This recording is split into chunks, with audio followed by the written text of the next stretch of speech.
Morning folks, how are we doing? So this is just designed to be a general overview of the first two episodes of pretty much all the shows that came out in winter 2023 of anime. It's going to be a quick summation of the shows, my thoughts, if I'd recommend them, if I'm going to keep them going, all that kind of malarkey. There are some that only got like a single episode reviewed if it came out late in the season, or Netflix's Make My Day, which isn't starting until February, so it's not going to get covered here, but I don't know, if you still saw the trailer for Make My Day and still think it's worth watching, like, all power to you, I guess. Each episode's also getting an individual score. I'm just going to average it out then to be my overall score for the show based on what I've seen. I'm going to put timestamps of every show covered in the description, so if you're interested in one, feel free to jump to it. And then at the end, I'm going to give a general summary of my favourites, least favourites. I'm going to show a comparison of my ranks against the official scores on myanimelist.net. Ars no Kyoju, Giant Beasts of Ars. This is a season for fantasy anime, with a fair few on this list already, even if I don't include all the isekai. This one, however, left pretty much no impact on me. It's one of those fantasy animes, you know the type. People write with quills, they use bows and arrows, but they're also, spaceships. Giant weird creatures have been attacking humanity for seemingly decades, and they can only be stopped by a giant wall built around cities.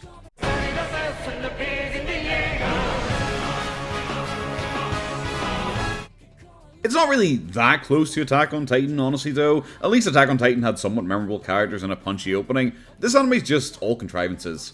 Our main character is a pink-haired girl who is held captive by some shady military type, but manages to escape within pretty much seconds of being seen, seemingly with no issue.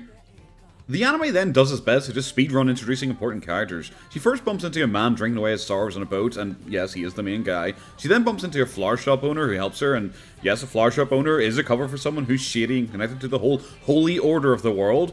Then the main character bumps into a cat girl who randomly just turns to him and says, "Hey, you look like a giant monster hunter. There's a hunt going on soon, you should go and join." And he just kind of does to show how cool he is.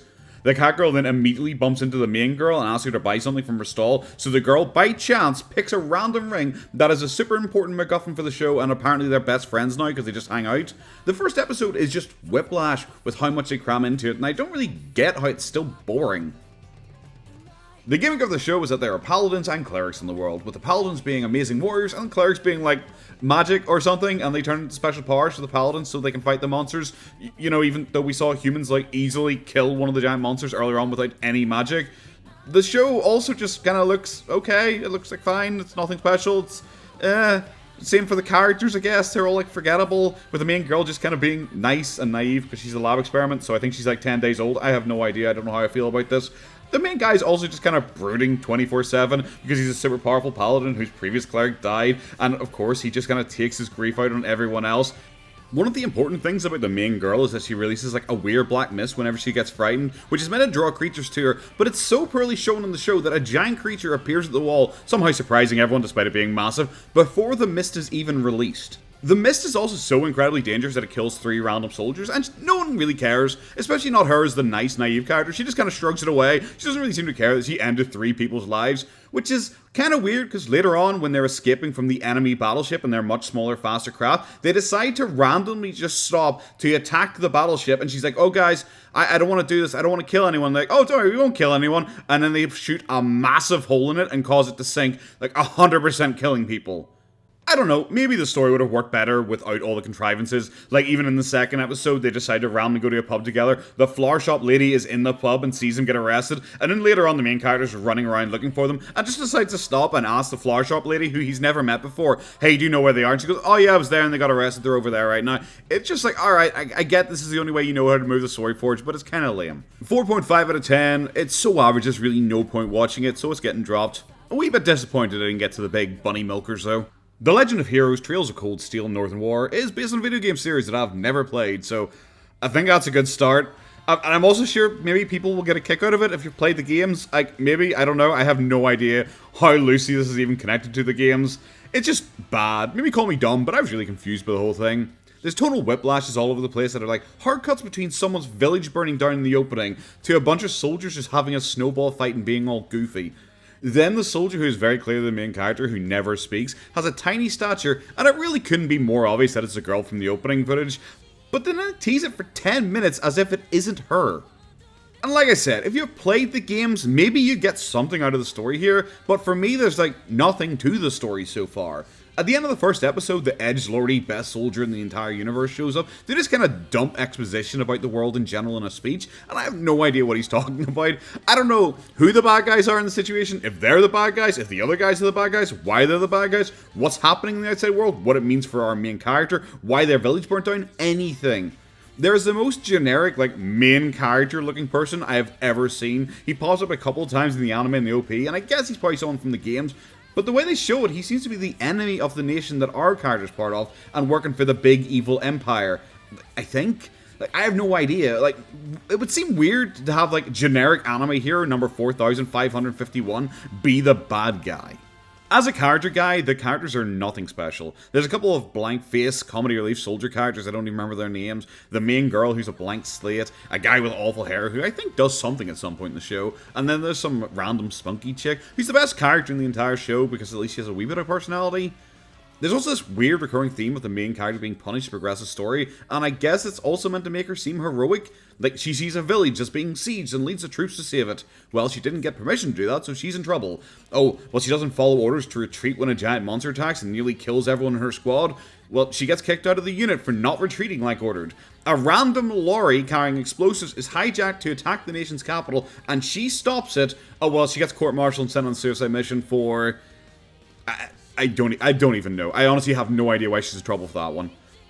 3.5 out of 10. The action sequences are slow and stilted. The attempts at comedy are all very flat. The characters are basically non-existent. And if you haven't played the game, I think you're going to get nothing out of this.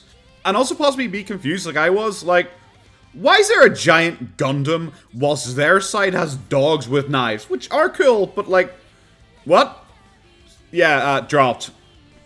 Buddy Daddies is just fun. It's dumb, yeah, but it's still fun. I saw a lot of people calling this the gay Spy X family, but nah, there's no yaoi in the first 2 episodes from what I saw.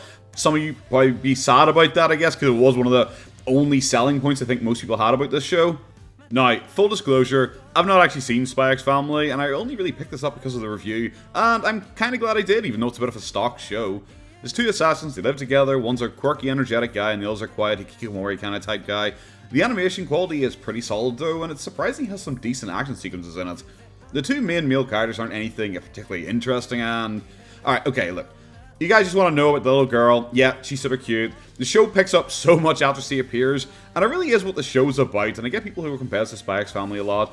Mary is cute though, she's fun, and without her in the show it probably would have just been a 5 out of 10. I don't really know what she compares to Anya though, the apparent holy grail of must protect. Basically the 2 are assassins, they go in to assassinate a human trafficker and get there just in time to bump into a mysterious little girl who is wandering the streets throughout the entire episode looking for her father. Now, it turns out that the human trafficker is actually her father, and the main guy has to claim to be her father to try and get her away from him as he takes her hostage. She of course believes him immediately, which is really dumb, because she was carrying around a picture of her dad the entire time, but apparently never even looked at it. Now, I will show how dumb I was though, because I thought the human trafficker and the main guy look exactly the same, so when they showed the photo I was like, well, that's a coincidence that the assassin was her dad. I thought it was meant to be intentional then or something. No, I'm just dumb and face blind. So here we are, there you go, I'll just take that as an L for me. Like I said earlier on, the action sequence is actually pretty good, but the problem is, if you think about them for any amount of time, they immediately fall apart.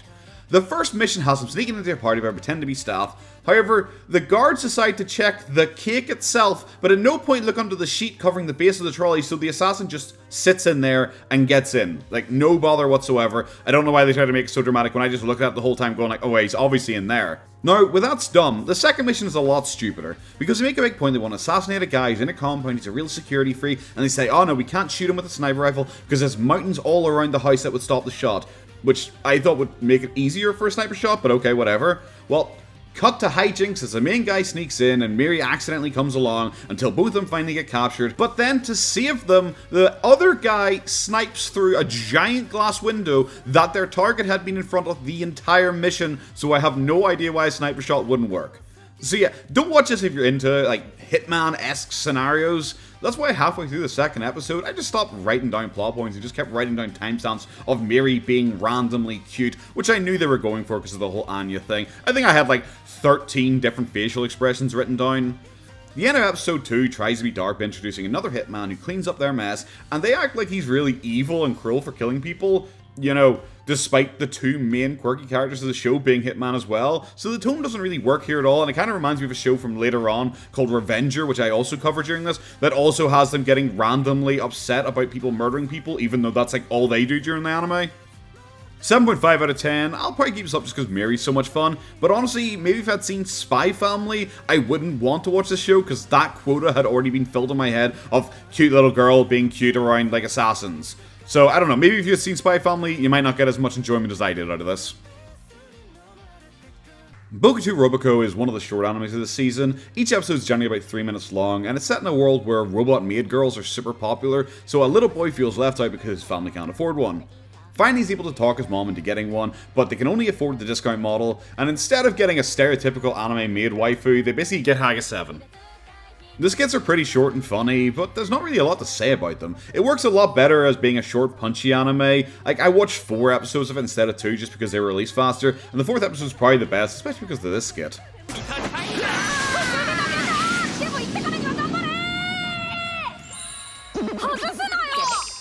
So yeah, not a huge amount to say about it, unfortunately. The art style is absolutely basic, but it is a 3-minute anime. The characters are pretty much non-existent, but it's a 3-minute anime. Just consider it like a funny little 4-coma. You can tune in, quickly watch one just between your other anime, especially if you're watching a heavy anime. Yeah, so I'd recommend it.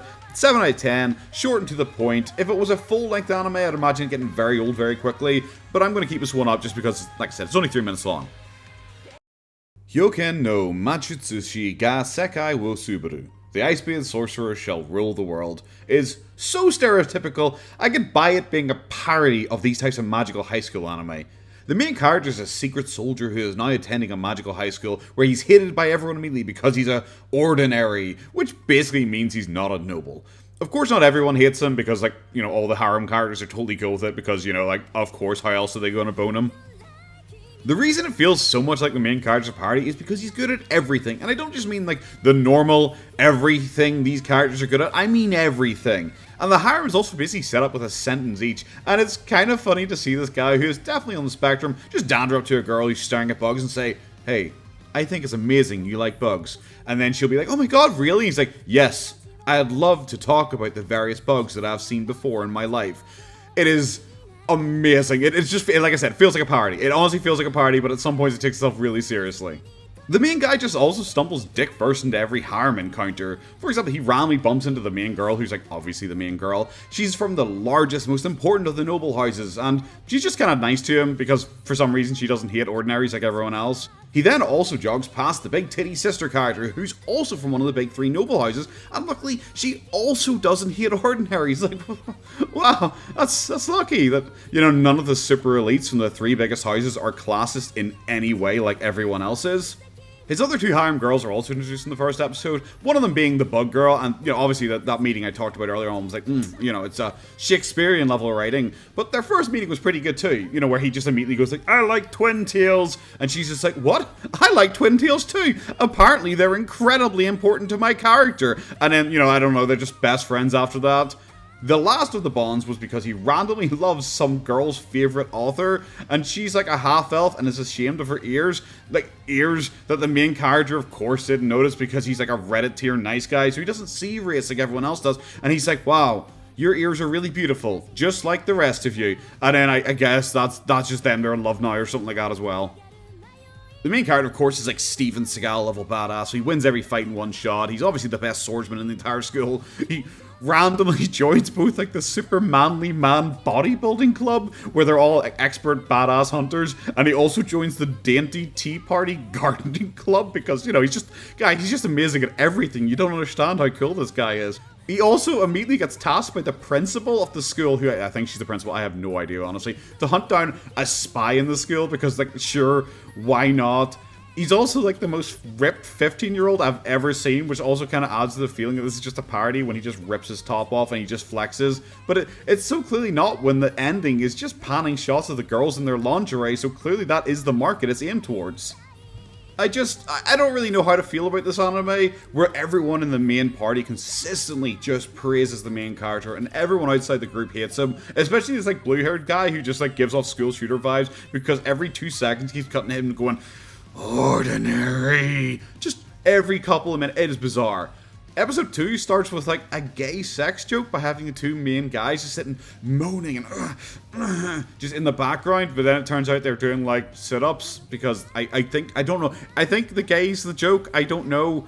The first 2 episodes are so jam-packed with stuff, it just comes across weird when they have to set up a team later on and they turn around to the main girl and say, there was always a spot on my team for you. And it just feels weird because it's like, bro, you've talked to her like maybe twice because there's so much you've already had to fit into this that you've probably spoke to the other girls more than her. Like the bodybuilding hunter club, the tea party club, a full 2-minute long gardening montage, the 4 different harem girls, several different fights, the tuning exams, very long exposition dumps with far too much information about their magic system that is just them listing off 13 things in a row. It's way too much and it doesn't really help build the world. 4.5 out of 10. There's nothing new or unique here. It's a 15-year-old power fantasy, maybe a parody, I have no idea. No one's going to remember it exists next season, so that's it dropped. Nijiyon Animation is another short anime about a bunch of moe high school girls who hang out and have fun together, and it is so boring. I'm so stunned. The plot is basically a bunch of moe blob anime girls with a janky animation style all hang out in like an idol group after school, and there's way too many characters. They introduce about 15 characters in a row with name pop-ups in a 3-minute anime, and I got lost I couldn't even get a single one of them. Not that it really matters, like all the girls are basically the same. The ending is the best bit with the most active and fun animation, and yeah, I'm kind of already out of things to say. It's 3 out of 10. It's not even worth like the 3.5 minutes just to watch one episode of it. I'm so stunned. Tomo-chan wa Ononoko. Tomo-chan is a girl is one of the few new anime series this month I'd actually heard about, with some kind of rumblings online, you know, mainly from the intense mouth-breathing tomboy fanatics you see around the internet, and it was still pretty disappointing, at least for its main gimmick. It's a love story with our main girl Tomo being madly in love with her childhood best friend, Guy. He left so little impression on me that I actually never wrote down his name in any of my notes, so I don't know, sue me. The whole joke is that Tomo loves him, but he doesn't even see her as a girl, so doesn't love her back, for about the first 10 minutes of the very first episode, and then the premise just doesn't really work anymore. It goes as hard as possible to set this up with her confessing to him immediately, and him not realizing, him slapping her ass to get her to walk faster, you know, like men do to each other, and then him tickling her to make up. You know, like men do with each other.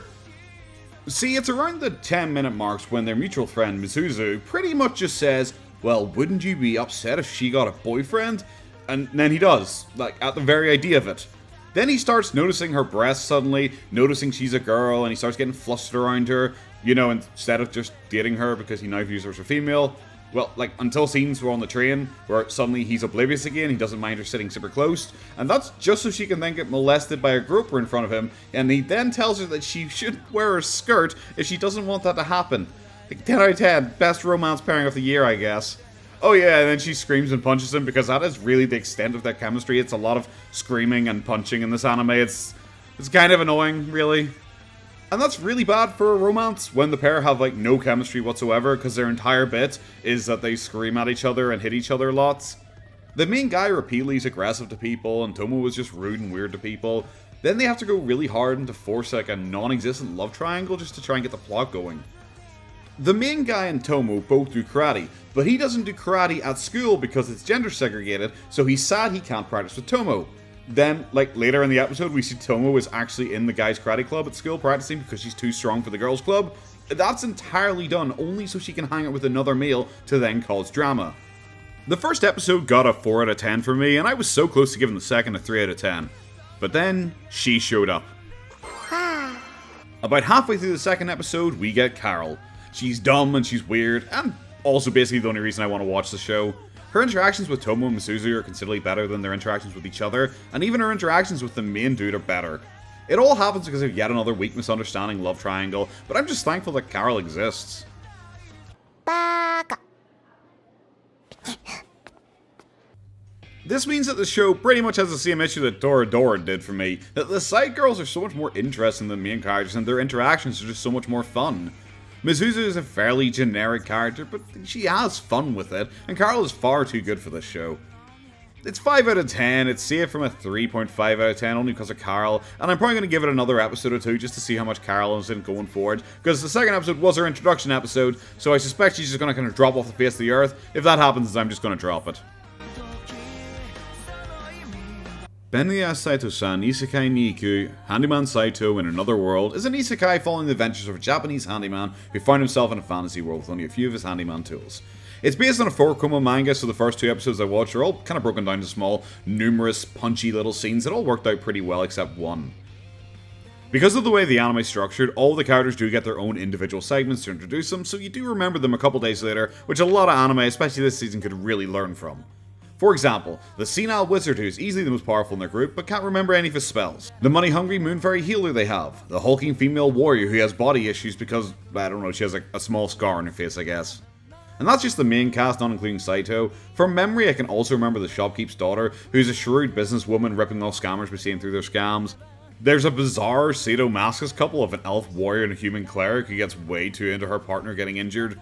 The king and his demon king rival are the only segment I didn't really enjoy because the joke is just that the old man's super powerful and he keeps his rival around as a bodyguard, not seeming to notice that the demon king wants to kill him. It's not really that funny and it kind of goes on way too long, which is the only segment I can really say that about. The world is also just really fun to deal with a whole bunch of monsters D&D players will recognise. It has easy to consume lore that isn't just someone vomiting different forms of magic at you in a row. It has cool armor designs, cool weapon designs, and generally just fun characters. The jokes are also pretty solid. A lot of the ones I enjoy are around the senile wizard, and it's also nice when they incorporate scenes from earlier on, such as using the corrosive slime that showed up earlier.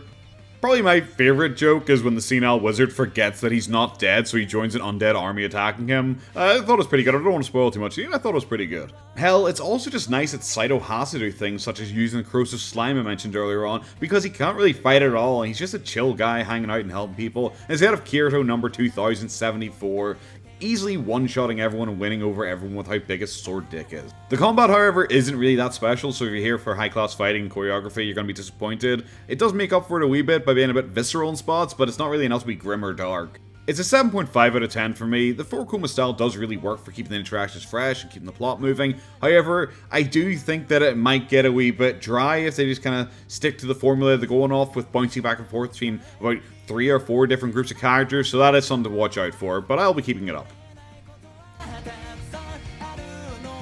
Technoroid Overmind is a pretty generic idol show. It's set in the future after global warming has decimated the planet, and it stopped humans from having free reign during the day because of high temperatures and radiation.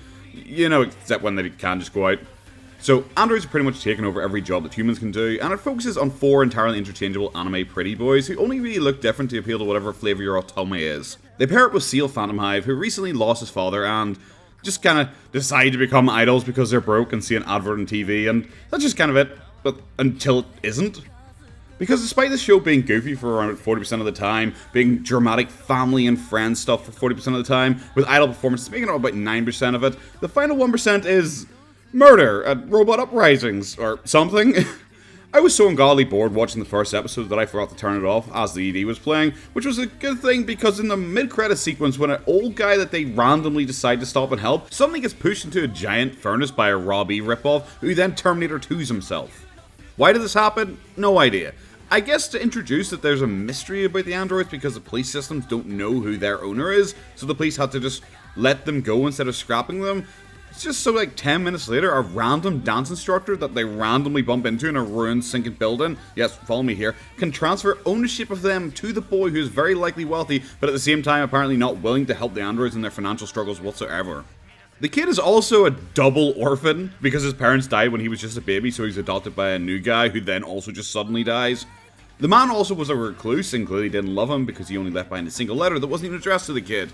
No, we aren't told who it was actually addressed to because, like, immediately they open it and it's actually revealed to have been for them, so I have no idea who it was meant to be addressed to.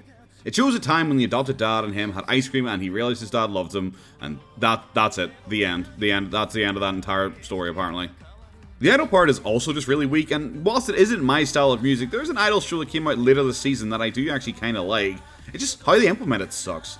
For example, the androids try and perform in the competition one time and they totally suck at it and immediately get kicked out, but then they meet the kid. When he remembers his dad loves him, he hums a song his dad used to sing to him, and the androids just immediately can all sing perfectly because they heard him hum the song. Then they stumble upon the Deus Ex Dancema guy, who just teaches them to dance, and when the kid then also has to repair them, the repair tool sounds like a keyboard, and it's like a holographic keyboard that he plays music to repair them, and they immediately just become top idols, and win like 2 stages of the competition immediately. Are people like not upset in this world that 4 androids are quickly dominating an idol competition when they can be programmed to sing and dance perfectly? It just seems a wee bit weird. 3.5 out of 10, I won't be back. Haha, got him.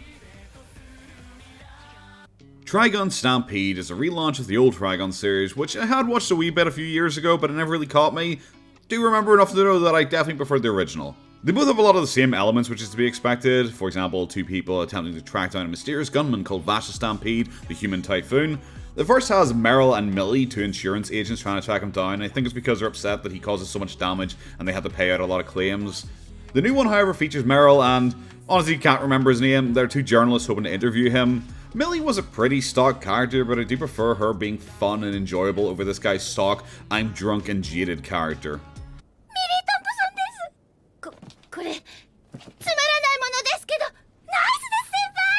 The first episode starts with, like, spaceships and stuff, which was really, like, confusing to me, because that's definitely not how the original started, but I don't know, maybe I'm just entirely wrong here and it comes out later on, but that threw me a lot.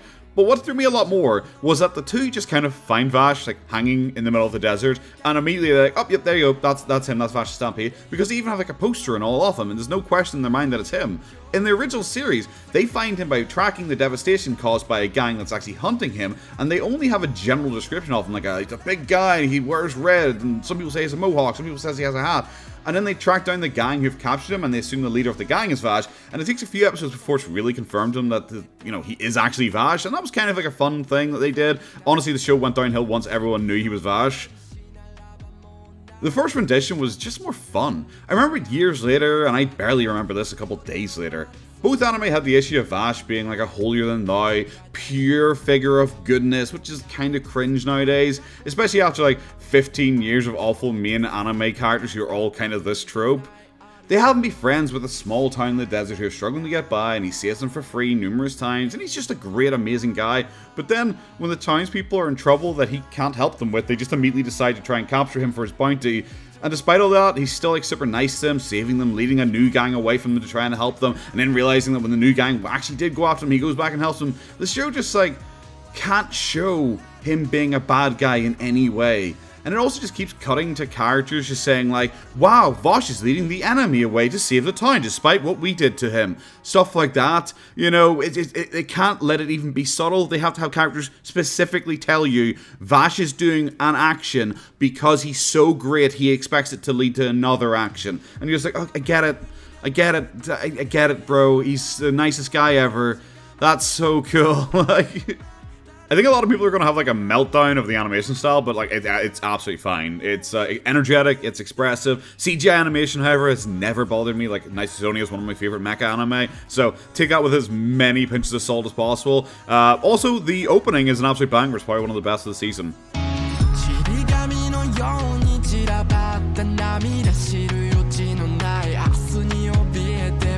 5.5 out of 10. It just made me want to go back and rewatch the original one again, if I'm being honest with you. So yeah, I'm just going to drop this one. Endou and Kobayashi Live, the latest in the tsundere villainous Lizelette, is... Okay, so you know the way Let's Plays are kind of popular on YouTube? Well, don't you want to watch an anime about a Let's Play? A girl and a boy decide to sit down and play a romance visual novel together, the boy doing it because he wants to get closer to the girl, and the girl doing it to show her friend a game she really likes. They're part of the announcement club or something, which is entirely contrived, just because she then wants to help him learn to practice his speaking, so she has him do a running commentary of the game, but whilst playing, somehow they accidentally interact with the game, and one of the characters in the game can then hear their voice and believes them to be their god. It's an Otome game, and it's the prince character who hears them, so because of this, they try to use it to their advantage and alter the storyline to stop 2 characters who are meant to die from dying. Basically just explaining to the prince guy over and over again, that girl over there is a tsundere. That means that she is acting mean to you, but she actually loves you. And it's just kind of that, like, over and over and over again, but there's some comedic elements to it. I think it might have been a more fun plot, though, if the tsundere was the one that can hear their voice instead of, like, the totally stock male prince character, who really doesn't leave an impression at all. Her interactions to hearing the gods trying to tell her to just nut up and kiss the prince probably would have been a lot more fun than just telling him and him being like, oh, okay, wow, I guess she is really cute. In like the first episode, so you're like, well, where's the drama here? Why don't they just hook up? He is now like interested in her already in the first episode. So it's kind of like Tomo-chan, or you're just like, okay, the storyline's It's kind of done. It's done at this point, isn't it? Like, they're clearly interested. Nope, no, okay, we're just... 12 more episodes. 12 more episodes? Okay, I bet this won't get old. It's a perfectly fine anime, but I forgot about it right after watching it, and my notes are super short because not a lot really happens in it. There are 2 entire notes that just say, that controller though, so I guess judge how interesting the anime is based on that. 5 out of 10, super average. I'm probably going to give it another episode though, because episode 2 was a huge improvement on episode 1, which was honestly just a slog to sit through.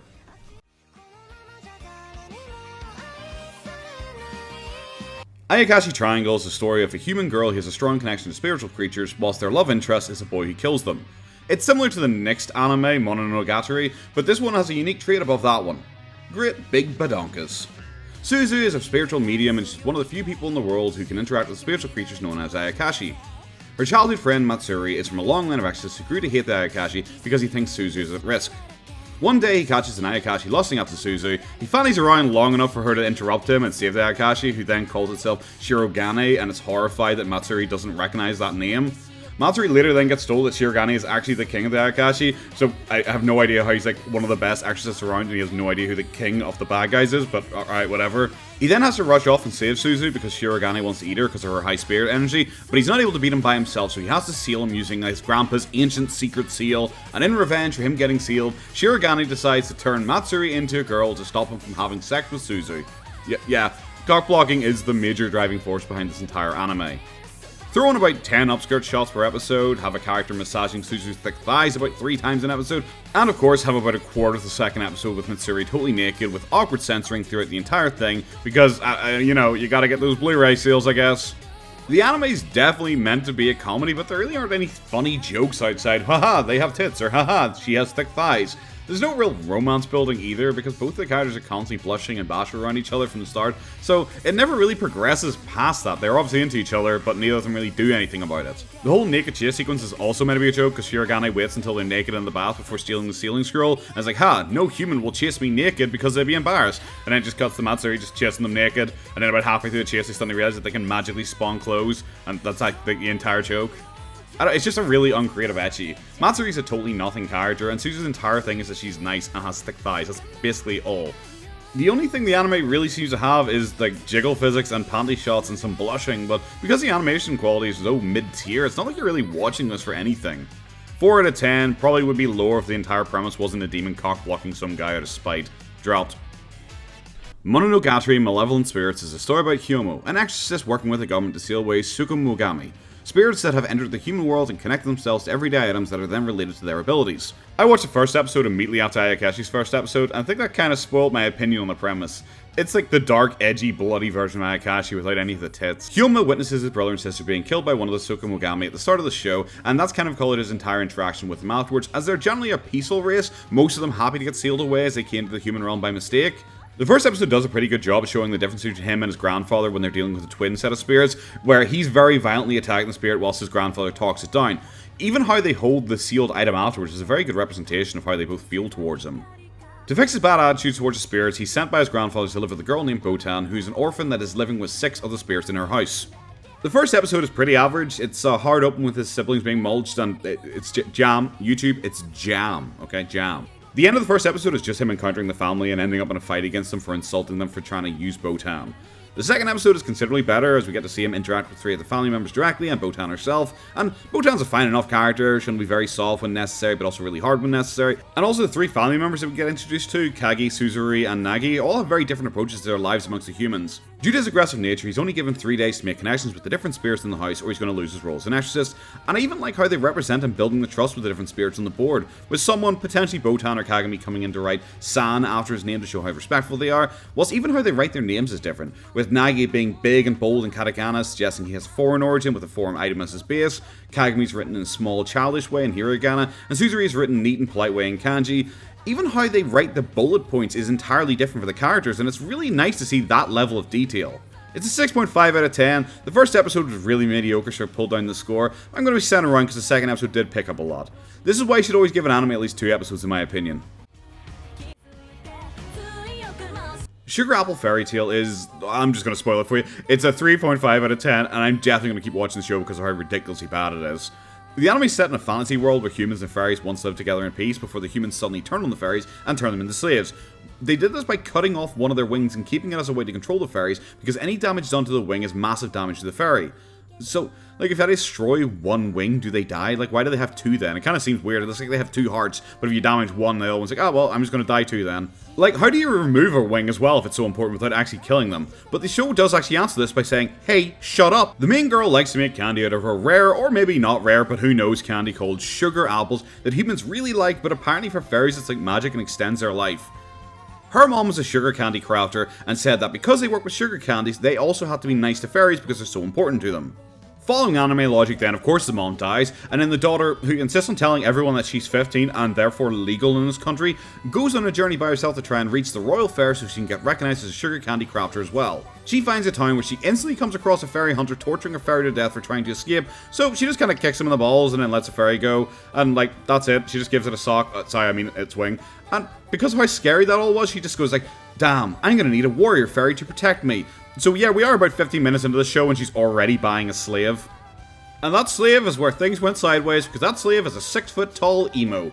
Why yes, for no apparent reason, 99.9% of fairies are 3 inches tall, and then for some reason some of them are just 6 foot tall. Why? Well, obviously so he can sexually dominate her repeatedly throughout the show. Duh. Fairy Dude is hundreds of years old, and keeps getting ridiculously up close and flirty and dominant with this 15-year-old girl who is his slave master. It's like Alabama, but anime. It gets even weirder when he sees a wagon being attacked and she asks him to help, but he refuses to help her unless she orders him to do it and threatens to hurt him if he doesn't. Only then will he help. 100% they're trying to do something like he's teaching her that nice people lose and die in this cruel world, but it really just comes across like this isekai protagonist has a dummy mommy fetish with 15-year-old owner. I won't help unless you call me a dirty little sword slut and threaten to step on my wing. Ooh woo. The show started off just like so bland and boring, and the second Black Butler showed up, it just got really weird. I'm left with so many questions as well. Like, why does this little girl who loves fairies and is the only person in the entire world who seems to care about fairies not know that fairies aren't born? How come she also doesn't know that they don't eat? How come she doesn't even know what powers they have? Also, how come fairies and humans can clearly be sexually attracted to each other, but it's not weird at all that this fairy that she saved earlier on just repeatedly lies on her crotch? It's not even just the lore or the weird romance that suck. The animation's incredibly stilted, especially when it comes to fighting, which is generally just like one still shot or like very little movement at all. Like, I did make it a game as well to spot how often they forgot about the pouch around her neck that's carrying My Chemical Romance's wing in each frame. So yeah, like I said, it's 3.5 out of 10. It's not even the weirdest premise this season, but I just kind of have to watch it to see how much more ridiculous it gets. Reborn to Iceblade, from Hero King to Extraordinary Squire, is another gender-bent tale, but for some reason, it doesn't go with the tried and tested method of having an angry cat just kind of cock-block someone. This one instead is a legendary king is dying, he's given one final wish by the goddess he had been serving. He wishes to be reborn to test out his powers, free of the requirement to also be a king. He's then reborn seemingly in his own world, but far in the future, or more than likely in the past, as a baby girl to a noble house. I actually really enjoyed this anime. It's one I would hold up as being like a good type of OP main character compared to so many power fantasy characters you see. Inglis, or Chris for short, is a character with pretty much just one motivation, and it's to fight people stronger than her, where she has like even little freakouts as a baby at the idea of fighting strong enemies, and it's pretty fun. She's a little bit Goku mixed with a little bit Tanya as an old man stuck in the body of a young girl, and using all that knowledge to their advantage. Born with a lot of her previous abilities and special aether powers, she's pretty much a titan right off the bat, and the show is really well paced to show her slowly grow up, starting as a baby, going to 5 years old, and then reaching 12 years old, which is something another show does later on. The characters are likeable enough, if a wee bit bland, especially like the main villain. He is just some like rich kid called Ral who has a rare gift of magic and is using it to show off and bully people, but the show is smart because it does just take just long enough introducing him and showing him being a dickhead before Chris finally gets a chance to fight him. They live in a world that's a fairly typical fantasy world. It has a floating city, Laputa style, full of more advanced beings called Highlanders. Yeah, I know, just go with it. They're all stuck up when they view humans as a lower life form, like even though apparently humans can just buy their way into becoming Highlanders, so that doesn't make any sense. It's like, oh, you're disgusting lower life form. Oh, you have lots of money? Oh yeah, okay, you're cool. I like you, bro.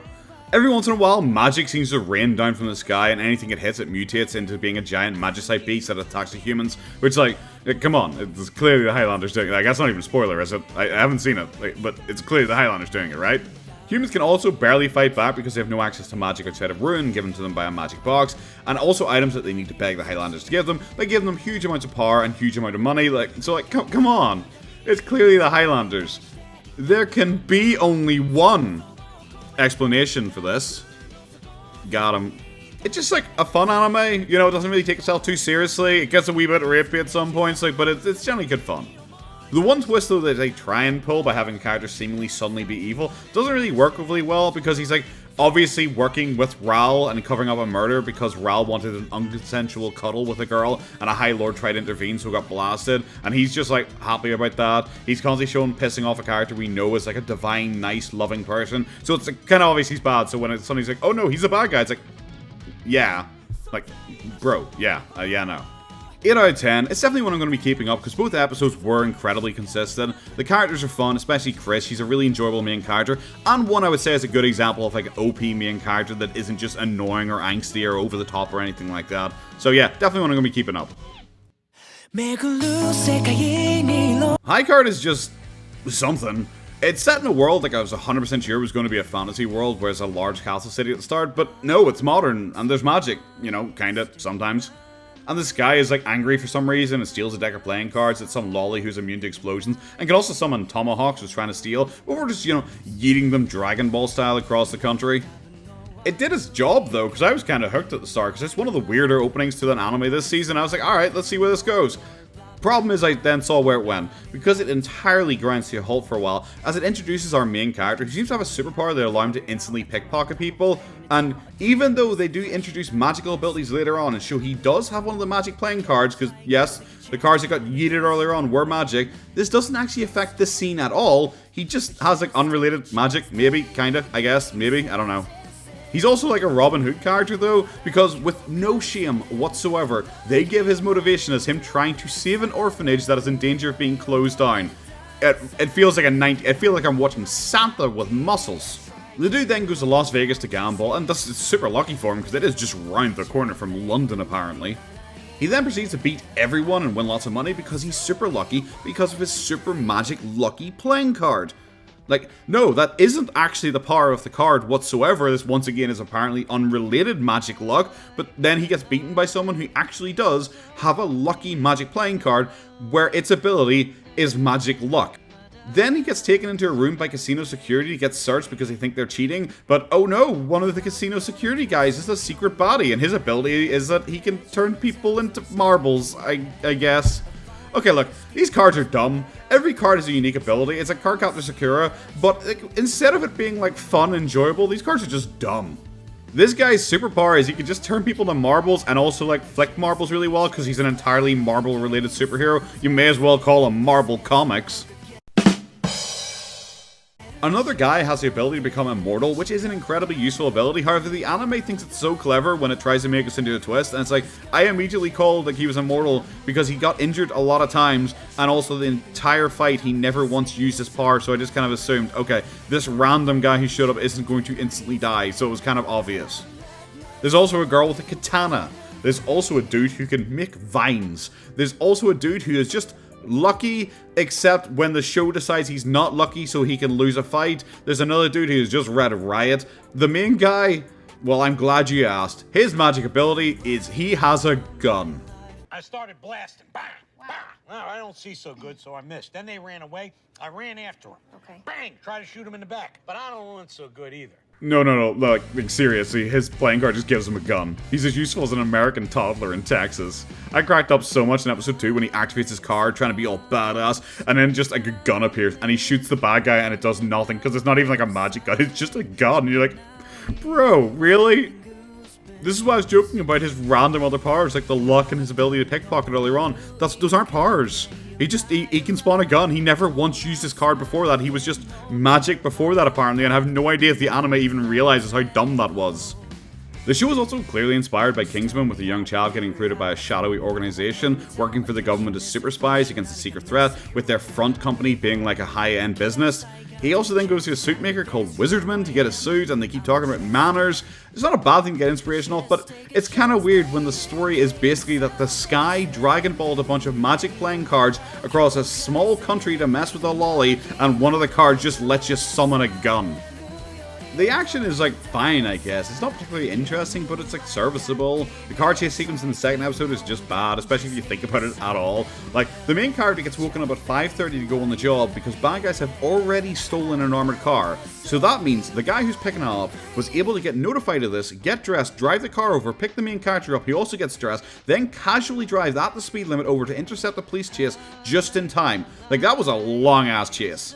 My favourite bit though is they randomly show that police are actually ahead of the chase and have closed the road to let the chase happen. And I thought, okay, when I saw that, okay, it's a training mission. It's definitely a training mission just to see how he reacts. But no, it's real. This is meant to be real. That's just how badly it's done. My favourite line has to be said by some like random policewoman who just goes, "We've seen some unusual events this last month, like men turned into marbles." And that deserves a chef's kiss. It does. Wow. Mwah. But yeah, it's a 4 out of 10 anime. The second episode really pulled up the score because of how dumb and fun it was, but generally it's a pretty weak show with no interesting characters, a really weak and incredibly vague power set that seems to shift randomly, and just an uninteresting plot. This is the first one that got like a low score because it's like kind of fun, but it is just bad. Like, it's not enjoyable because you have no idea what's happening half the time. Nokemono Tachi no Yoru, The Tale of Outcasts, is a simple enough tale. A young orphan girl Wisteria gets preyed on by a creepy priest, a furry, and then a hook-handed sadist who likes torturing little girls.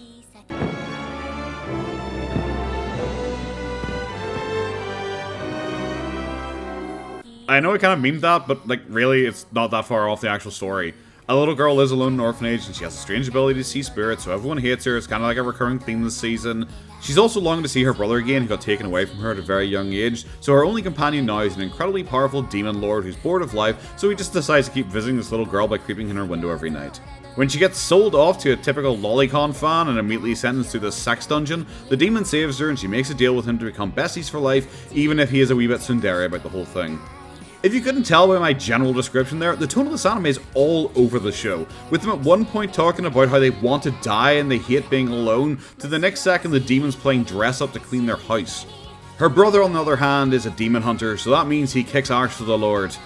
There's a hinted storyline brewing of someone or something is out there killing the 13 calamities, which are the 13 strongest demons in the world, which also includes the new kitty boy Marbus.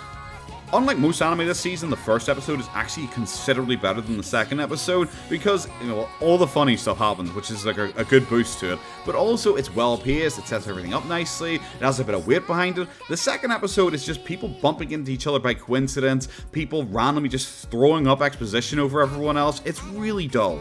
Like, for example, I thought the meeting between Wisteria and her brother was going to be like a cliffhanger at the end of the season or something like that, but no, they just kind of meet, and like the combat sucks, and Wisteria just doesn't really seem to care about seeing her long lost brother. I don't know, it's just kind of boring and kind of rushed, because at the end of the episode they're like, okay, we're okay with each other hanging out with demons and all night, whatever, who cares, move on. Wisteria is a nice enough character. She's a blind orphan, so it is kind of hard to hate her. Marbus, on the other hand, is incredibly one-note. He's not really interesting. The only time I cared about him was when he suddenly realized Wisteria was in trouble and he goes off to castrate the lolicon, which is like something we can all get behind. 6 out of 10, it's a simple enough premise. I'll probably keep it going for another episode or two, because it feels like the setup is finally all done, so we're going to get the real story now.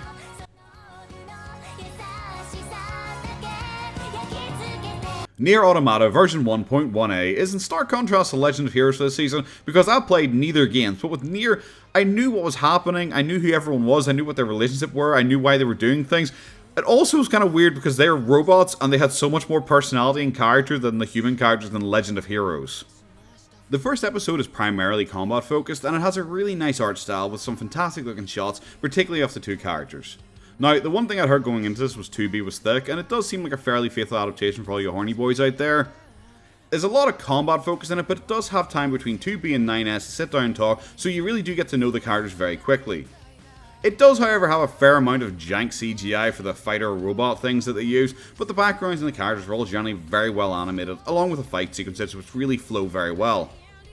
Now for me, the second episode is actually where this shines, because the first is a lot of fun, has high octane action, is really explosive and over the top. The second episode is a lot slower and better paced, because the second one has long stretches where there's just no dialogue. It follows a robot character waking up from a battle, and he seems to begin to gain some type of sentience or at least emotion, seeing how his new lifestyle then also starts to spread to the neighbouring robots.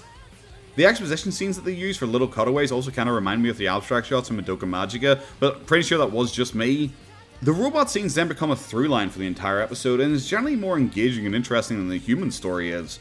Some of the symbolism does seem a bit heavy-handed though, as the robot guardian tends to his new love of gardening, where the humans are then shown to tread on the flowers without taking a moment to look down. Same for the robots that are still intent only on killing. It's a bit heavy-handed, and it's like, okay, I get it, but I still liked it. I thought they handled it fairly well. 7.5 out of 10, looking forward to seeing where this goes. It'll probably encourage me to finally play the game as well. Ningen Fusion, Adventurers Who Don't Believe in Humanity Will Save the World, is yet another fantasy anime this season, and it only stands out because it genuinely has like one of the worst opening episodes I have ever seen. Okay, you know the way for most D&D groups, you meet in a tavern for your first mission, and then you get to know all the heroes over time, you might just know a little bit about them. Well, instead, for this one, our group of 4 unlikely heroes all meet in a tavern, where they just kind of form a group because, just why not? And the first episode introduces the backstory of, I want to say all 4, but I'm going to be generous and say 3 of the characters, because the 4th is just kind of vague and say, oh, the person I care about the most took something from me, and immediately she's the best character because she's the only one there's any amount of interest with.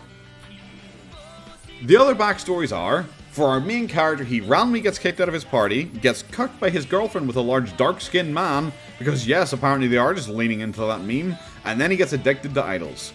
The main girl is a super successful mage, however her fiance also cucks her with another woman because he got upset that she's too good. The third is a priest who, and this just broke me, a little girl decided she wanted to sleep with him, he then turns her down apparently only because he's a priest, and yes, irony is dead. So she gets upset and tells everyone that he molested her, so he gets kicked out of his monastery. What is wrong with anime? The dragon chick is the only character who doesn't give her backstory, and it's the only reason I give any amount of a shit about her. If you can't tell by the backstory vomit though, there's a lot of forced drama, from the group randomly acting impulsively and causing misunderstandings, or just the heavy way it beats you over the head with how they're all damaged people who just can't learn to trust anyone anymore. For positives, I really like the Dragon Chick's design a lot, the OP is also pretty solid, the animation is also generally fine, there are some very basic shots, but generally it's alright. The character designs are also pretty cute, especially with the mage girl's giant hat, because it always reminds you of that scene from Scary Movie 4 where the sheriff's hat gets bigger and bigger between every single cut, it's great. Despite the clunky introductions though, the characters are likeable enough, with the Dragon Chick in particular being weirdly well done compared to the others, with 2 episodes very slowly introducing parts of her backstory, hinting at her past. I don't know why they could manage to do it with her but for no one else, but I'll take what I can get. 6 out of 10, another example of why you shouldn't judge an anime just the first episode. The second episode wasn't anything amazing, but it really did help recover from the incredibly weak first episode, so I'll probably give us another episode or 2.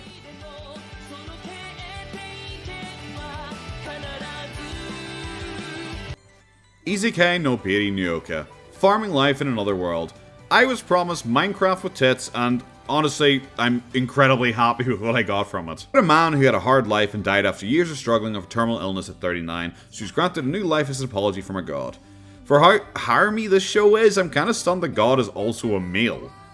His wish is to become a farmer because while stuck in hospital for years, he enjoyed watching a show about idle girls farming, so to facilitate this, he's given the ability to summon a magic hoe, which in turn summons many more magical hoes. The main dude is then dropped by accident into the middle of the legendary Forest of Death by the god and has to make his home there. It's just a really chill anime though, with basically the entire first episode dedicated to him just kind of messing around with his tools, learning how to build a homestead for himself with really no human interaction.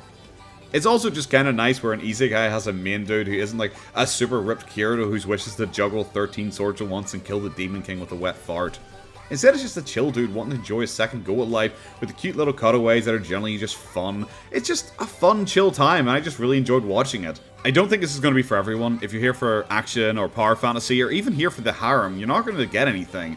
The harem is super restrained, even though it's all over the OP. By the end of the second episode, we still only have one girl.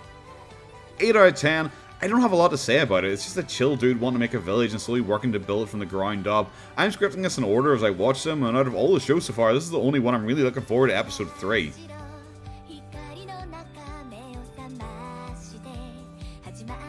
Kubo Won't Let Me Be Invisible is a cute enough little moe blob romance anime, but it's nothing overly special. Following the standard trope of a male character who is practically invisible to everyone around him, he ends up getting the attention of a single girl who seems to like to tease him. It gets past the whole teasing gimmick pretty quickly, which is a heaven send after the whole girl teasing guy anime thing became so popular a year or so ago. Shiraishi's also just a really likable main character. He's a really quiet guy, and they do play the invisibility off as being more a superpower like Kuroko no Basket and Bunny Senpai.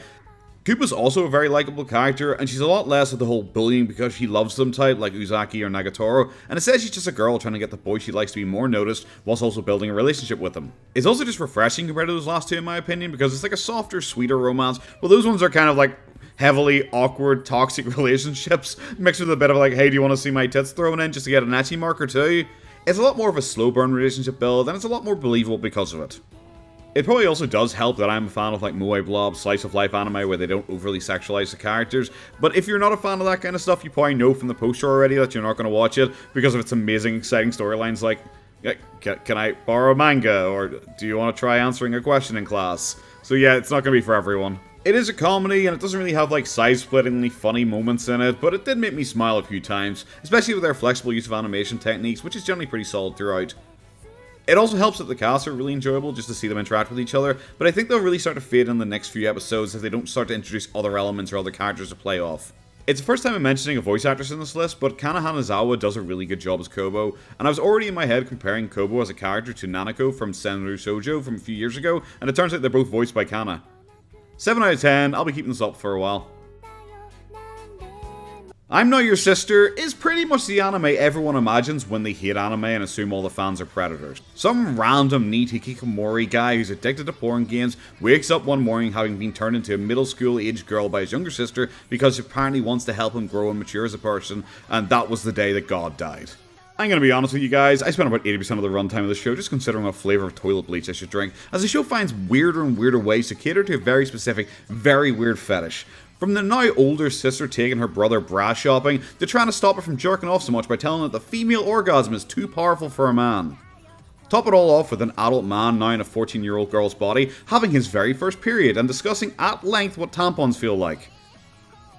I'm also going to be honest with you and say that the other 20% of the time was me just generally being sad that the show was so well animated, especially with the OP and the ED. Like, seriously, I don't think an anime with like this dumb a premise has any reason to be this well animated. It's really fluid movement, the characters are like cute enough, you know, it's so distracting when you're sitting going like, someone really put time and effort into this anime. It also just feels weird that it's not listed as an ecchi anime on Mal, especially because there's an uncensored version available, and how often the characters spend either naked or changing. It also nearly feels disingenuous anytime the characters try and suddenly have a heartfelt moment between them in the middle of this like Dexter's Laboratory remake where Dexter had a thing for gender swapping and age regression. It's the only anime this entire season where after the first episode I was like, yeah, you know what, I'm good, I'm done, I'm not going to watch the second episode, but, you know, I decided to struggle on. And now I have to balance up the fact that I would have lost out on the best joke of the whole show, where he gets excited that they're going to a female public bath when you find it's full of grannies and fat chicks. But also, I would have missed out on the storyline of him getting his first period, which I think would just be a net benefit for my entire life. It's actually listed as a comedy on Mal instead of an ecchi, and that could have worked out fine. Like a whole Fish Out of Water series where a guy has to learn how to be a girl, but it might have worked better if the main character was actually masculine in some way and had to become a girl, instead of like, we get to see the male version of the character from a distance for about 2 seconds in the entire 2 episodes, and I suspect that's only because they didn't want to confuse the people furiously pulling themselves off to this by having a male adult character in their mind. It's a 2 out of 10 anime, maybe if there's a few more funny jokes in it, it could have scored a wee bit higher, but it's a comedy with one good joke in the entire first 2 episodes, and just a general feeling in the back of my mind the entire time that I'm watching some dude's fetish piece about children, and it just made me long for the heat death of the universe. And I know already there's going to be people here who are upset and go like, well, I enjoy it not because of the lolly stuff, and I get it, there's a lot of guys who just enjoy stuff because they're like, oh my god, guys, it's so degenerate, and it doesn't really do that. It's not enough of a joke for me to like look past all the weird shit. If you're here for the degeneracy thing, okay, if it's like 3 minutes long, I'd understand it, but it's a full-length anime. He's already had a period in episode 2. Where can you go from there? The Angel Next Door Spoils Me Rotten is a story about a boy in high school who miraculously lives by himself. And what luck! He lives next door to the most popular, hottest girl in school, who also by luck lives by herself. Wow, so much luck here, guys. Okay, I'm going for 2 unpopular opinions in a row here, because I hope anyone who decides to pick us up has a keen interest in DIY, because I've never been so fucking bored staring at 2 planks of wood before. Both characters are quiet and reserved, and they hold back their emotions to hide them from each other. Both episodes hilariously start with the main guy just kind of randomly stumbling upon the girl sitting alone needing help somewhere in the city, and of course he heroically saves her each time, wanting nothing in return, but she sees that he lives like a pig, so she helps him tidy his apartment and cooks for him. It also has one of my least favourite anime tropes in existence, because the first time he finds her, she's sitting alone in the rain, so he gives her his umbrella, and then he walks home in the rain. Next day, of course, he's dying of the flu, and she sees him collapse and goes in to nurse him back to health, and it's such an overplayed and boring way to force two characters who don't want to interact into being close and open up with each other to force a romantic encounter. And of course you need to rely on shitty tropes, because these characters are planks of wood like I said. There's no reason for them to talk outside of this forced contrivance. I don't know, maybe you might like this if you have a real thing for watching people do basic housework, or maybe the same 5 scenes in a row where characters just kind of look at each other in school from a distance. It's just so weird to have a scene where, of course, one of the times he saves her, he has to carry her on his back, his hands nearly on her arse, her breasts in his back, and he's like an emotionless void. But then the second he gets her home and she starts cooking for him, he's struggling not to cream himself at her very existence. His best friend has a girlfriend who has far more personality than every other named character in the show put together, and she only has a screen time of about 45 seconds. My favourite bit of the entire show was seeing him interacting with the girlfriend, and there's actually a tiny bit of energy to the show, and you're like, oh my god, I could actually start to relate to this. And then it just hard cuts to silence as he silently sits next to the Tenchi girl, and they just start mumbling at each other again about the same shit they've talked about 20 times. They just robotically have conversations that are basically, I am aware that you are not attracted to me, so I feel safe being in your house. And then he says, that is good, for I am not attracted to you, and as such, you are safe in my house. And then I really start longing for the Little Sister anime again, because this is so boring, I will take that degenerate shit over this any day. I really struggled to rate this. It's 3.5 out of 10, I guess. It's so cliche. It has no personality. There's no chemistry whatsoever. I was shocked when I looked on Mal and actually saw it was like fairly well received. People going like, oh my god, the main girl's so cute. And I'm like, how did you get that from a plank of wood? Like, what's your fetish, bro? Where something like Kubo is a slow build, at least the two characters have very distinct personalities and are actually fun to see interact. The scenes of our protagonists together are so boring, I actually watch them at 2x speed, which is the only anime I did this for this entire season, because I can read the subtitles with ease because they talk so little and are so boring. With the I'm the Little Sister anime, I got it. I was like, okay, some people just find degenerate stuff really funny, and that's going to be more than enough for them just to laugh their way through the entire show. And that's grand. I hope you guys enjoy it as long as you're not lolicons. This, on the other hand, it's like a romance anime with like no chemistry and no plot. It's just two characters awkwardly mumbling at each other. Usually these animes have like one bombastic person and one quiet person, so they pull them out of their shell or whatever. This has nothing. It's two carbon copies, just one of them has tits, and they awkwardly mumble at each other occasionally, and then sometimes remember that they're meant to be attracted to the other person. The Ice Guy and his cool female colleague is a romance story based around two people joining a company at the same time. One is a normal human woman with a quiet, reserved personality, and the other is a descendant of Snowspirit who has to keep his emotions under check or he'll cause a blizzard. I watched this anime immediately after Angel Next Door, which probably did work in this anime's favour. Both are pretty similar though, having generally quiet and withdrawn characters who try and keep their emotions in check whilst dealing with each other. Even how they first met is fairly similar, this time with Fuyutsuki meeting Himuro when he needed help, but at least because of the supernatural element it was a wee bit more interesting. It works so much better at showing Fuyutsuki as a kind and caring person trying to help in a creative way, outside of the generic trope of, well, here's an umbrella, I guess we're now in love. Their interaction is mainly Fuyutsuki trying to help Himuro be able to experience more normal human things, because his ice bar often stops him being able to experience things such as his love of flowers that usually just freeze and die when he's too close. It's just really not that good as a romance story though. I think it stands up well compared to something like Angel Next Door, with Fuyutsuki coming across as actually a nice character who doesn't just vomit inhuman dialogue from a 14-year-old acting like a 50-year-old. Himuro, on the other hand, is a weaker character in general, but he's still likeable enough because he does seem to be like the living embodiment of social anxiety, which does make him a wee bit more relatable than a 14-year-old living alone and just being angsty. His social anxiety is a fairly major part of his character though, even having like a Rocky-esque training montage in the second episode to overcome his anxiety about the ocean so he can go on a work trip with everyone. The second episode does have one incredible highlight that does kind of pull up the score because of just how goofy it was. He starts melting in the hot sun and suddenly turns into a child and is like dying in front of Fuyutsuki, and she just like buys him a lolly and he just instantly recovers. It's really dumb and just kind of weird. The best bit though is that she stopped to take a creep shot of him whilst he's lying there dying before going and saving him. Like, some people would say that's pretty cold. Got him. 6 out of 10, it's nothing special at all. I'll probably just give it one more episode. Himuro is just too weak a character to really make it interesting, and his random snowstorm when he gets excited is just way too overused as a gimmick, but really the supernatural thing is all they have in this show, and the second it gets boring, I just see the show as being terrible.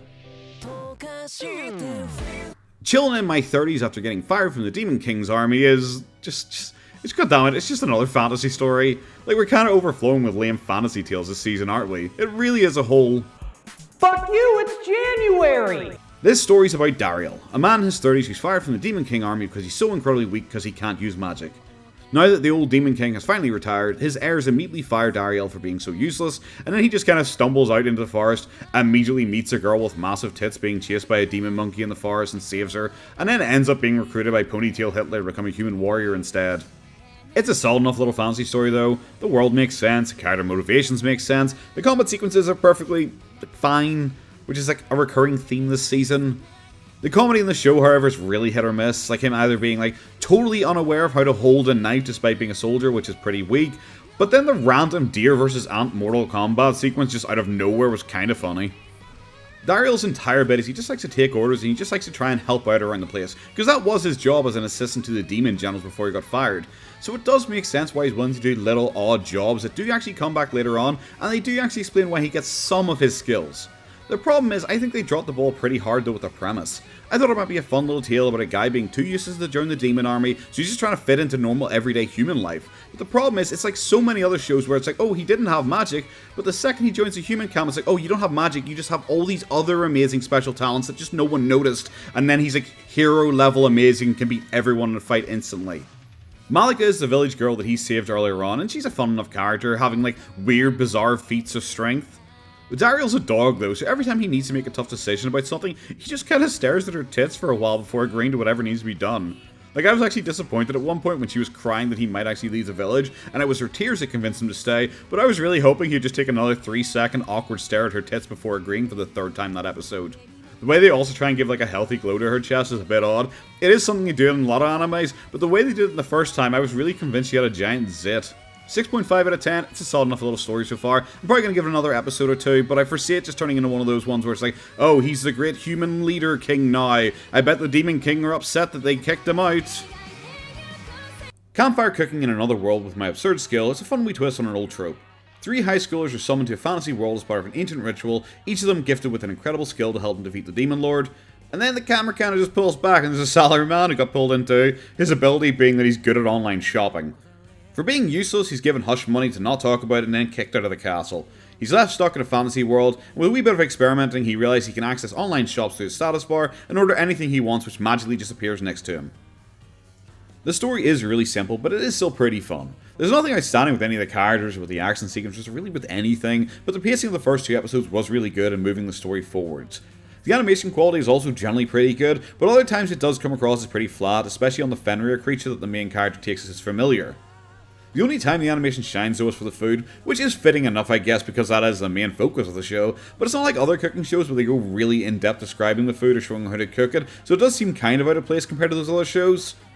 It's a 7 out of 10 anime, it's solid enough, so I'm going to give it another episode or 2, but I'm worried that the entire story is just going to hinge on, oh, he gets some meat and then he buys some sauce bottles from 7-Eleven and throws it over it.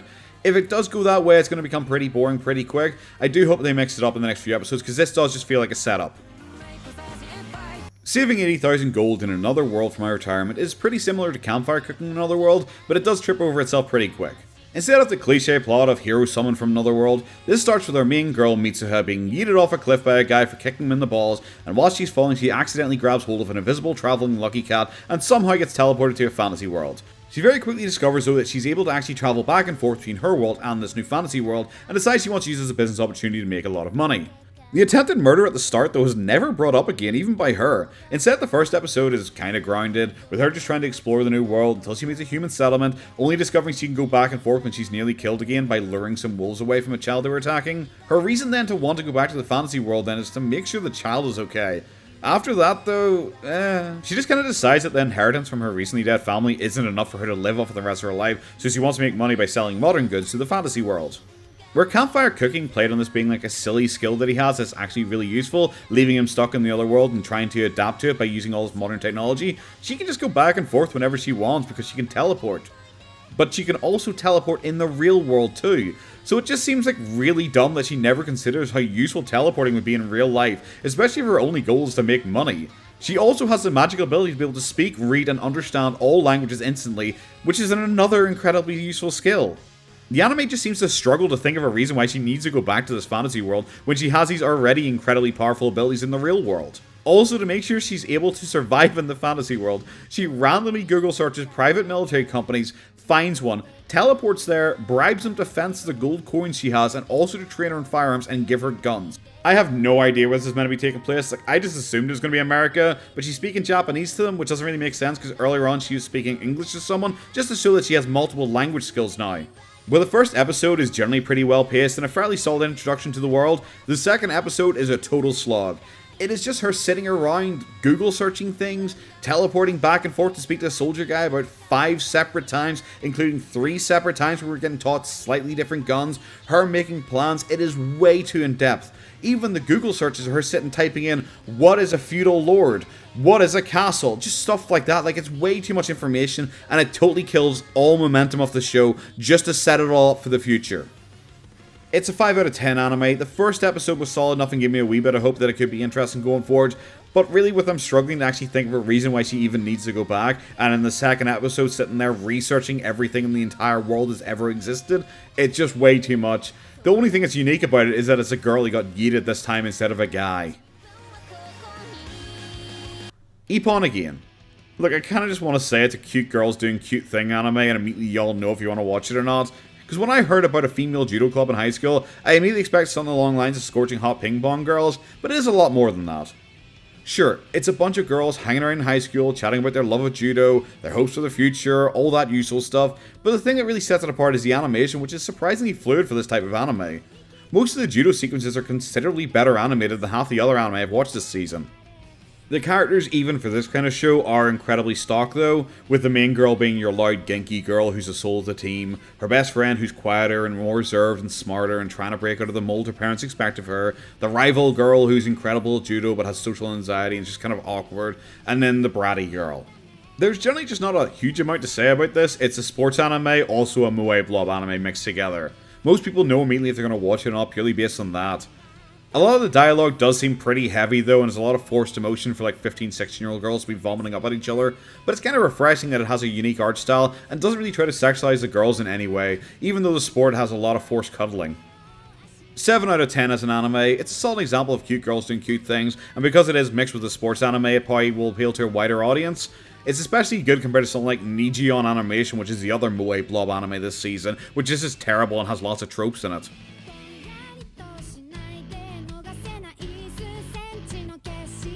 UniteUp really wasn't something I was excited for, because I'm not really into idol shows at all, and Technoroid Overmind had already taken a dump all over the idea of one being good this season.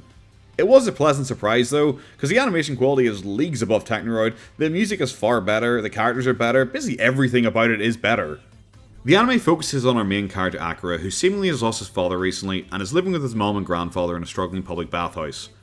He has a passion for singing, but isn't pursuing it because he doesn't feel skilled enough. You know, all the usual tropes are here. His best friend, however, has been recording him perform karaoke and has been uploading it to YouTube, which then gets him invited to form a new idol group with a naturally talented and charismatic teen called Benri, who has body image issues, and also a quiet and reserved teen called Chihiro, who is overly critical of himself. Across the first 2 episodes, it just does so much more to introduce all of the characters and the general setting and storyline than Technoroid did with its much smaller cast, because Technoroid of course was way too busy like randomly having an orphan child show up in it and robot murder and the police stalking them. This is just really simple and really grounded compared to that. Where Technoroid ends with them winning the second round of the competition, they haven't even formed their group yet by the end of the second episode. It's just so much better paced and so much more interesting because of it. It, however, does fall pretty hard on idol tropes that I've seen before, just like Moe Ippon did with moe tropes. Long conversations about the meaning of singing, how they want to bring smiles to the world and follow their dreams. Each character, though, has their own unique issue that will definitely be cleared up by the others over time. 7 out of 10. I really enjoyed this despite all the idol tropes. If someone's wanting to get into male idol anime, this is probably the best one I've seen of the genre so far. The Fire Hunter is the most stylish anime of the season, with a unique and grim art style that really helps convey the mood of the anime. It's a story seemingly set far in the future of humanity, where humanity has been punished by God for overpopulation and global warming by stripping away their technology and making humans allergic to naked flames, causing them to self-combust if they get too close. Due to this, humanity survives on in generally small villages out in the country, however they're constantly under threat by giant monstrous beasts. The creature's blood, however, can be harvested as a source of energy, replacing both fire and electricity. However, a special class of elite fighters called Fire Hunters are the ones who are sent out to retrieve the blood.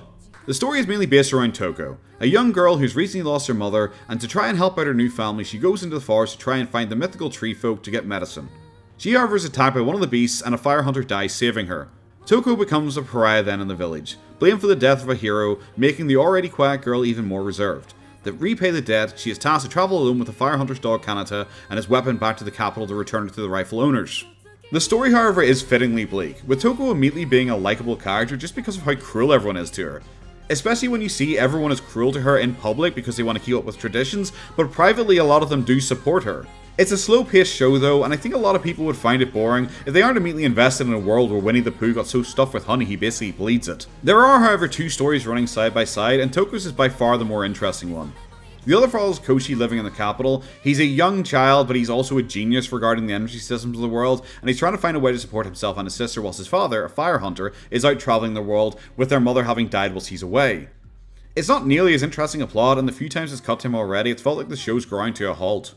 I think a lot of people will also just be off-put by how Toko is just randomly treated so badly by everyone, because it does seem like helping people is like uncharacteristic in the grimdark future. The second episode's cliffhanger does just seem to come out of nowhere, and it's just another example of people just being cruel to Toko to push the story along in a new dramatic arc.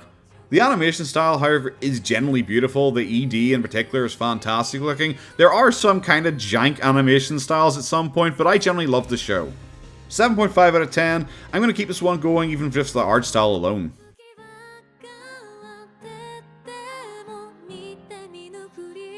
Kaina of the Great Snow Sea is a pretty unique anime this season, and I think a lot of people will probably make the decision to not watch it based entirely off the CG animation.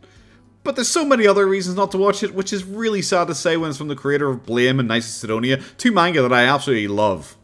But there are just so many reasons not to like this. Like the storyline where Kaina and about 4 other people with a combined age of 892 live in a hollowed out giant tree that supports a canopy of ice, I think, that apparently covers the entire planet. Maybe? No, I have no idea how they got to the top of this multi-mile up tree. Shut up. I also have no idea why they also have to use oxygen tanks when they're standing on top of the canopy, but don't need it when they're 20 meters lower down in their tree fort, or how their bodies haven't adapted to living in a lower oxygen environment in the generations that have apparently been up there.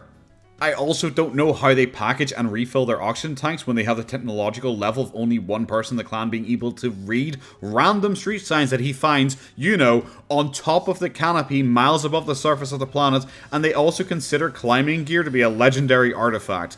I also don't know why or how they are running out of water and why this has supposedly killed off every other village on the canopy when they are quite literally standing on solid ice and there's also an entire ocean of snow below them. Okay, speedrun time. Why is the snow ocean treated like an actual ocean you can sink into before surfacing again? Why is there a mushroom with a face on it? How can a boat sail on snow?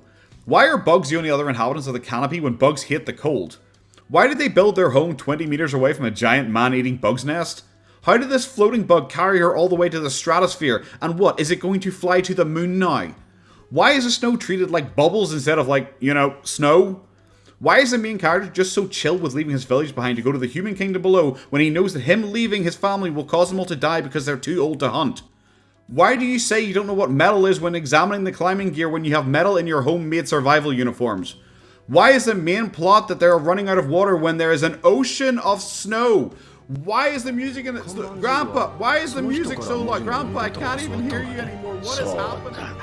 And the most important question, why is it so boring?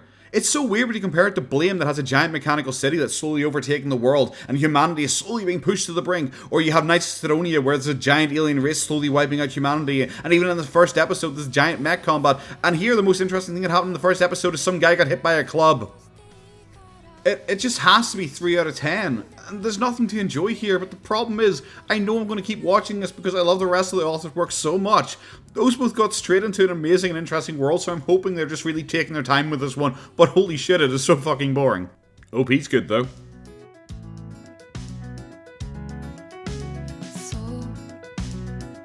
Revenger is unsurprisingly a story about revenge. It's set in feudal Japan where Raizu is sent on a mission by his lord to execute his soon-to-be father-in-law for taking part in the opioid trade. Because Raizu's not overly bright though, he does this without question or without even talking to his fiancée or anything first, and it turns out that he was well and truly bamboozled. His lord was actually the one involved in the opioid trade and was getting him to assassinate the man that was going to expose him. Raizu is then saved from his own assassination attempt, and he ends up getting taken on as a special advisor for a group of priestly mercenaries who want to get revenge on Lord because apparently Raizu's father-in-law requested it by biting a coin as he died. Lucky no one got there first and stole the coin, and also kind of lucky that they somehow worked out who Raizu's father-in-law wanted to kill. Because, like, imagine the story if it was actually Raizu that he wanted to kill. But they'd have egg on their face for actually hiring the killer to help them. Just like a lot of anime this season though, the action sequences really aren't anything special. They do make up for it a wee bit though, with some gore and with some creative deaths and attacks. The characters on the other hand are totally mid, with Raizu being the stereotypical angry, betrayed samurai dude we've seen 1,000 times, the lolly just being a lolly, and the leader of the Revengers just being pretty boring on one note and being overly serious all the time. The character design of Raizu in particular always bothers me though, especially when he's trying to do like a heavy and deep scene when he's holding a dying woman screaming and crying, but he's just sitting there looking like a main character from a Tales game, so it just looks goofy. They also have this like really weird thing with him just screaming, and it's just kind of bad.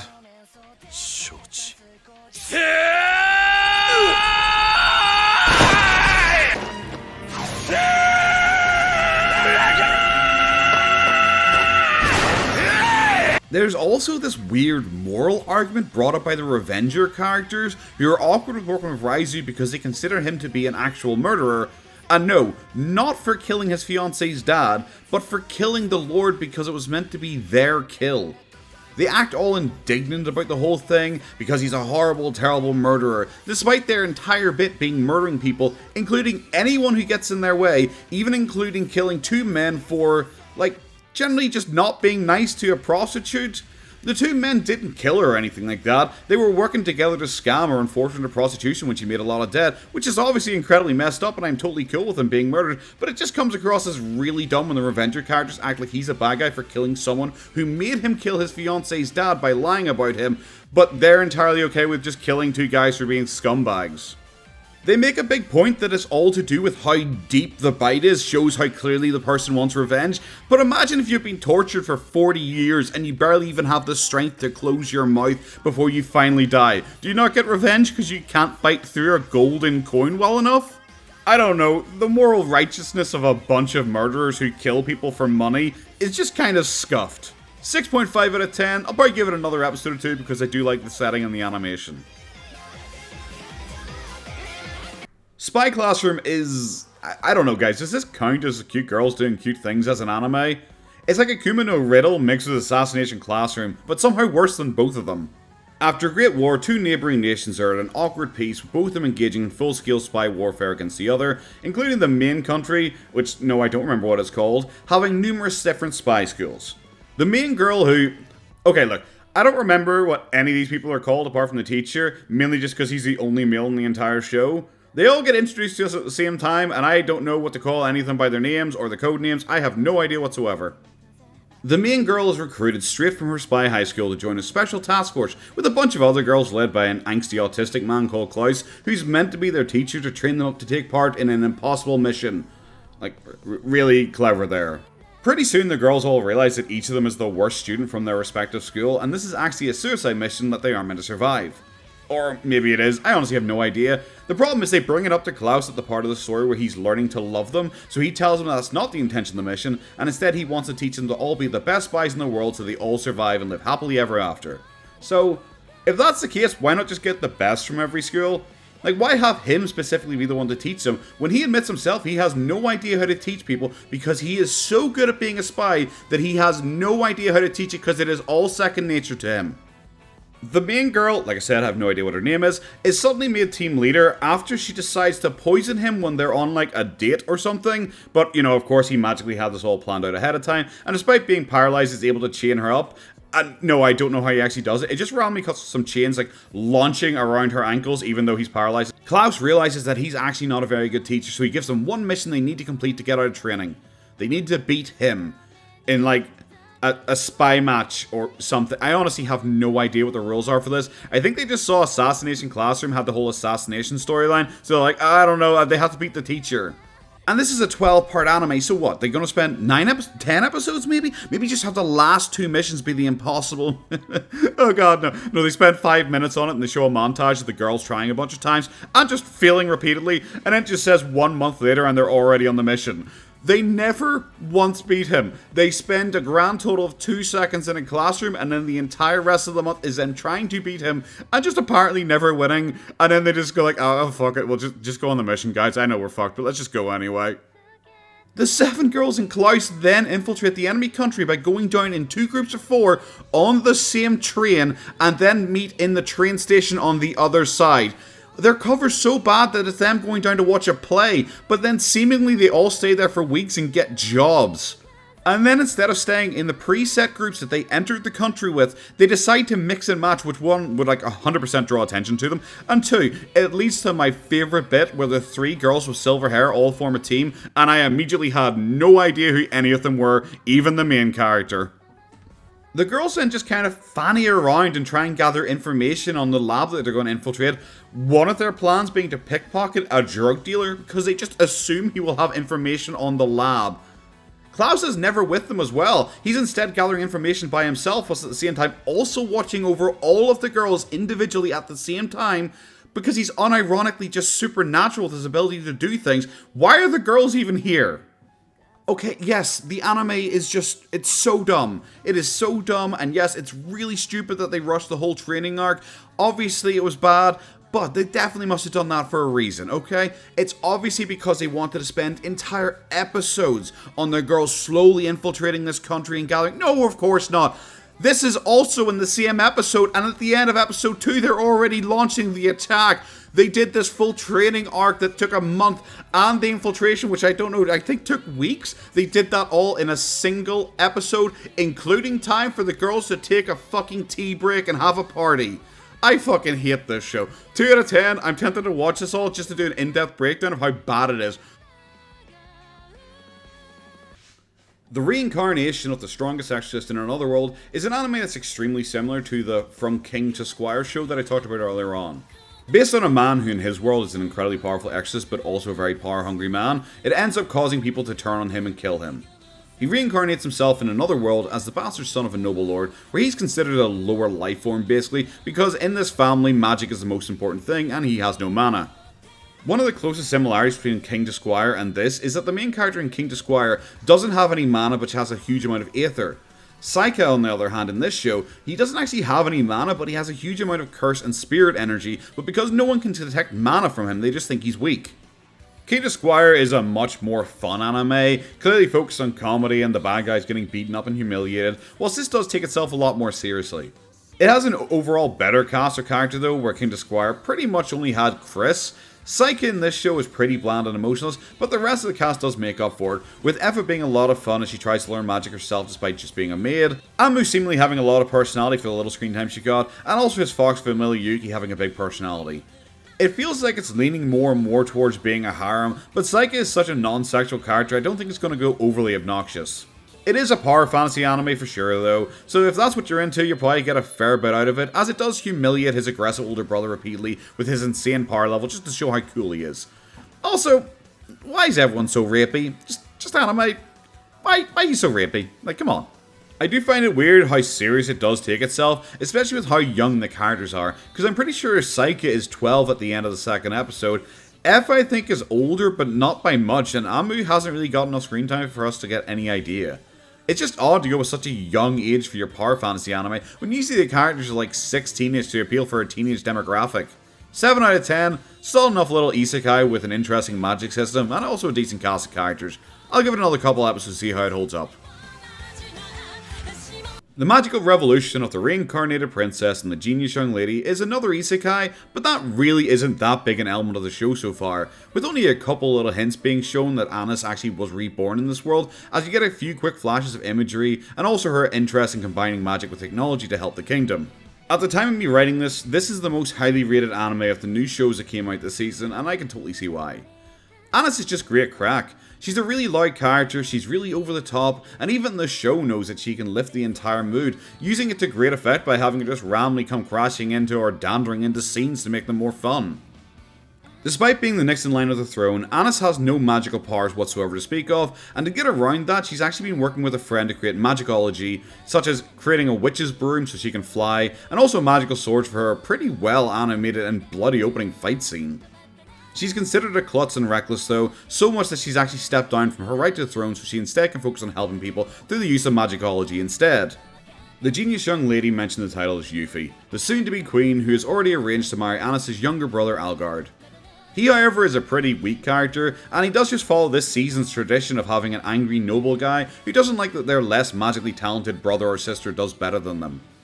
Now, in the original version of my script here, I was going to say how Yuffie doesn't have enough screen time yet, so we can't really judge her as a character, but then when I was editing this, I quickly scrolled through and I noticed Yuffie's in probably nearly as much as Anis. And that's not like a slight against Yuffie's character that she doesn't come across as having that much of a character. It's because Anis has so much character and is just so incredibly likable she steals every scene she's in.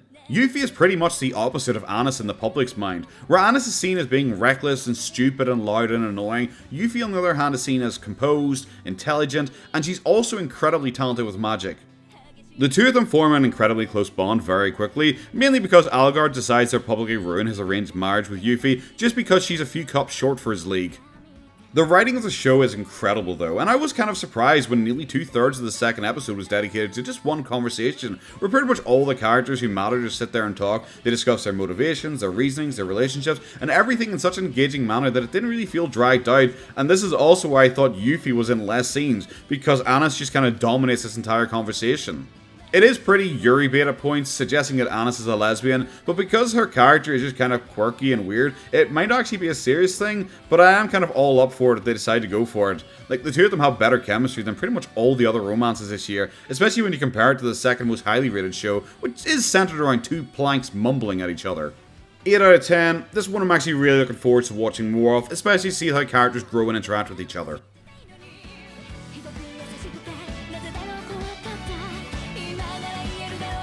Last and, definitely least, my life as Inukai-san's dog.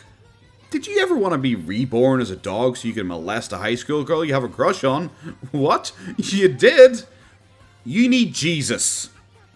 This show is just, like, look, I don't even know how much of this I can really show. The main character is just some dude who apparently got isekai'd into the body of a puppy, because, you know, why not make it weirder and also make the dog underage as well?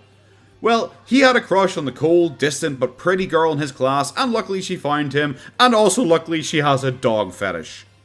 And oh, it's not even weird enough that the dude's turned into an underage dog to stare up his crush's skirt and shower with her, but she's also just super into it, viciously licking and chewing on his nose, getting jealous when he climbs into the top of another girl and somehow undoes her bra, because, you know, anime. She gets so jealous that she chases him around the house with her skirt up, trying to make him climb into her clothes as well, repeatedly shouting home.